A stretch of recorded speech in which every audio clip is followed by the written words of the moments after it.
Olá, amigos, sejam bem-vindos a mais um vídeo do meu canal. Eu sou o Lucas Knaip e vamos falar sobre o Flamengo porque saem as notícias de que a situação financeira do clube não é tão boa quanto era imaginado por causa dos gastos feitos nessa temporada e nas últimas. A gente sabe que a gente está num ano de eleição dentro do Flamengo, né? E assim, a gestão do Bandeira de Melo, que foi responsável em parte aí por toda essa estruturação financeira, ela já começa um pouco com o Fred Luz, mas o Bandeira de Melo é o cara que ele arruma bastante a casa do Flamengo e constrói essa estrutura financeira tão bem sucedida. Mas é aquele negócio, se você dá algo muito bem cedido nas mãos de alguém incompetente, não dá para duvidar do estrago que você é capaz de fazer. Eu vou dar um ótimo exemplo aqui, né? Em dois setores de transportes do Brasil, a Varig e a Itapemirim. A Itapemirim, que para quem não sabe, era a maior empresa de viação de ônibus do Brasil. Tinha linha para tudo quanto é lado, acho que até para fora do país, né? Deram na mão lá, acho que um dos herdeiros, né? Que apostou um monte de coisa da empresa nos jogos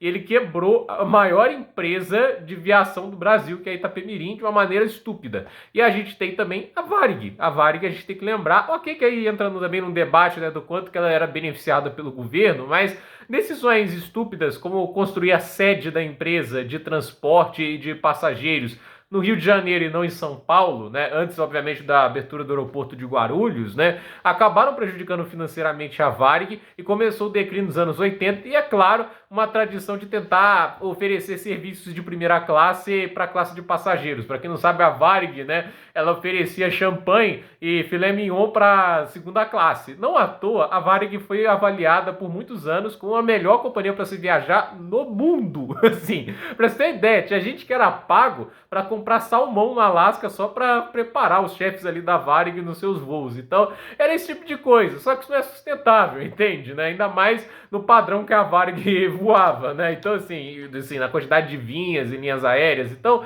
o que eu quero dizer é, dois gigantes, duas empresas assim extraordinárias de grandes foram falidas por má gestão. O Flamengo não escapa disso. Tem gente que acredita de verdade que o Flamengo hoje ele é tão rico, né, que não importa quem esteja lá e quanto que gaste, não vai dar errado. Tem gente que pensa desse jeito. E a verdade é que dá. E o Landim não é um bom gestor, Marcos Braz não é um bom gestor. E eu acho que o Flamengo tem que comemorar que muitos dos negócios que eles tentaram fazer não saíram do papel. Porque assim, nessa temporada eles gastaram uma fortuna para fazer o elenco ficar ligeiramente melhor. O Alcaraz, gente, por mais que você possa elogiar que ele tenha talento e tudo isso, né, ele teria que ser nível o tenista Carlos Alcaraz, né, tipo em termos de talento, para valer a pena tamanho investimento. Eles pagaram dinheiro de titular no reserva, mais de 100 milhões de reais. Aí pagaram também à vista todo o dinheiro pelo De La Cruz, né? Todo o time, até os grandes da Europa, parcelam compras. Só em casos excepcionais, de multas rescisórias mais acessíveis, que eles vão lá e pagam tudo de uma vez, mas é raríssimo. E normalmente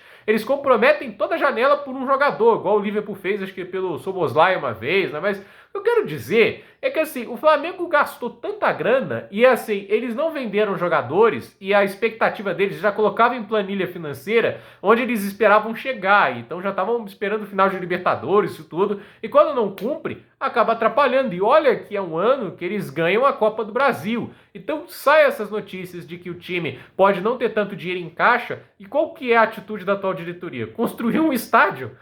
E assim, para quem acha que isso não é perigoso, eu vou dar um exemplo, o Valência. O Valência foi construir o Núñez da Lina, né, que é um dos estádios que prometia ser um dos maiores do futebol europeu. Na época da década de 2010, um clube tão forte financeiramente, tudo isso, resolveu dar um passo maior que a perna. O estádio não conseguiu ser concluído, né? Ele está abandonado até hoje, né? Mas o gasto que foi feito no estádio, centenas de milhões, foram embora, evaporaram. E assim, por causa disso, o Valência entrou numa situação em que o clube financeiramente decaiu muito e hoje, por exemplo, o Valência está lutando para não cair, acho que é o último colocado da La Liga, né? E assim, deixou de ser um clube mais estabelecido na ponta por tentar construir um estádio extremamente megalomaníaco, que era padrão, assim, do tamanho do Camp Nou e do Santiago Bernabéu. E aí a gente tem essa história de um dos maiores desastres de tomada de decisão. E assim, óbvio, é o Valência, não é um clube assim, se a gente comparar, né? Ele não tá na mesma hierarquia que o Flamengo tá aqui no Brasil, mas não deixa de ser uma coisa assim que a gente tem que lembrar. construir estádio é caro, ainda mais um estádio que pode ter 80 mil pessoas, como estão projetando e tudo isso. Eu nem acho que existe uma necessidade tão grande de ser 80 mil pessoas.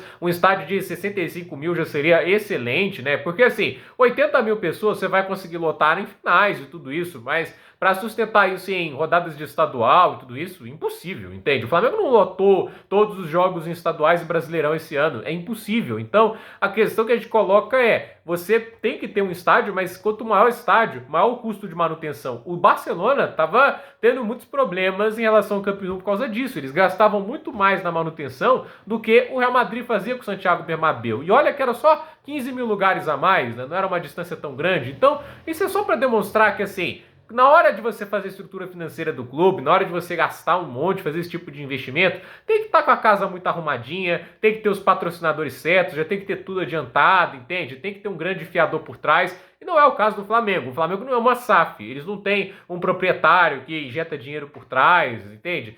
É aquele negócio, construir um estádio é um comprometimento muito grande e você tem que ter as condições de viabilizar isso, porque senão pode acabar te perseguindo. O Corinthians paga o pato pela Arena Corinthians. E olha, a Arena Corinthians ainda teve a questão do governo ajudar, uma linha de crédito generosa, juros mais baixos, e mesmo assim é uma dívida de mais de R$500 milhão. E assim, as dívidas, se você coloca dívidas num tamanho de um estádio, quanto maior o valor, maior os juros e maior o peso que você vai ter que pagar para juros de dívida e você compromete mais o orçamento em termos de estrutura. Óbvio que, se for bem gerido, dá para fazer, dá para tirar pelo papel. Não estou falando que o Flamengo não pode construir um estádio, mas precisa de boa gestão e eles não têm isso hoje com o Landim e o Braz. Então, é justo dizer, o Landim comprometeu a saúde fiscal do Flamengo e é um gestor extremamente incompetente. Se permanecer na presidência do Flamengo, seja ele, seja alguma figura lá, Marcos Braz, entende? Que assim, falaram que o Braz sai ao fim desse ano, mas eu acho que o Braz, né, tipo assim, pra ele sair tem que ser mesmo, ele tem que mostrar mesmo que saiu, porque senão acho que ele é igual o Alan do Two and a Half Men, né?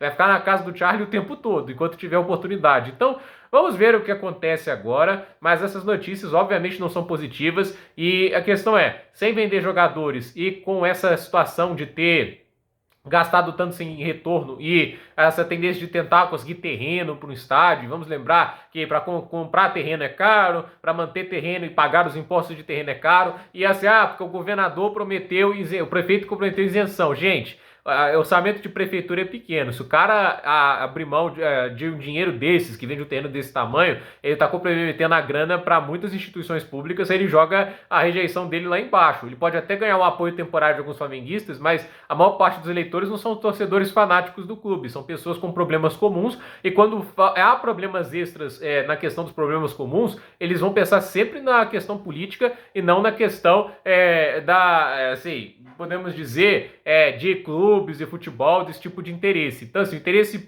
egoísta, né, o interesse pessoal, sempre vem primeiro. Então, e vamos lembrar que o Eduardo Paes, que é o presidente do Rio, ele é um interesseiro. Ele tá ali para ganhar os votos, fez isso para ganhar muitos votos, não dá para falar que ele vai fazer isso nos próximos anos. Ele nem precisa se comprometer agora, porque ele só sai daqui a 4 anos, e talvez ele volte a se comprometer no ano de 2026, quando tiver eleição para governador, muito possivelmente. Então, gente, por esse vídeo é isso. Dúvida nos comentários, deixe seu like, se inscreva no canal, compartilhe esse vídeo e até o próximo vídeo.